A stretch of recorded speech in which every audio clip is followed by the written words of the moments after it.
Venezuelans head to the polls this Sunday, and President Hugo Chavez is almost certain to win re-election. He's apparently as popular at home as he is unpopular with so many people in this country. Here to show us why, our State Department correspondent, Zain, Verjee. Zain? Wolf, Hugo Chavez is a thorn in the side of the U.S., but polls in Venezuela show that that's going to continue.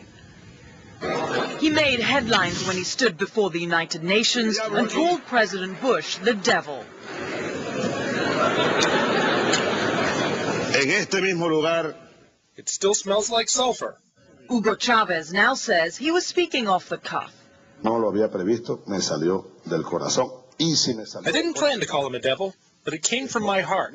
And if it comes from my heart, then that's because for me, it's true. Chavez's comments annoyed the U.S., but they went over well in Venezuela, where many believe their president is standing up to what they see as American imperialism.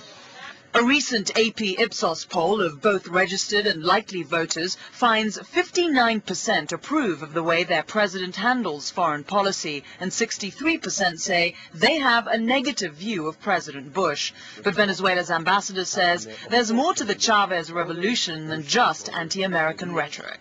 But Venezuela is presenting an alternative model to the Washington consensus.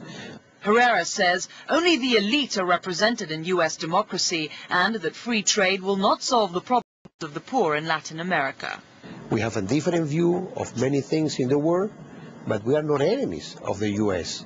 The U.S. says it's Chavez who's out of touch. We have a view of the hemisphere that we believe is shared by the people of the hemisphere and by the vast majority of countries out there. Despite all the tough talk, the U.S. is Venezuela's biggest oil customer, and that plays right into Chavez's hand. We should understand him, I think, for what he is, and that is a populist showman who has the advantage of having an enormous amount of oil and is able to play the populist card and command attention on the international stage.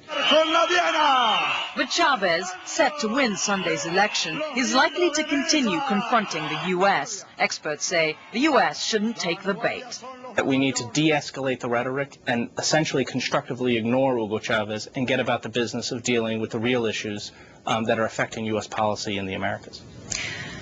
Other experts say the U.S. needs to find ways to communicate with Chavez, saying that you really won't have any influence if you don't talk. Wolf? We'll be watching these elections on Sunday. Zain, thanks very much.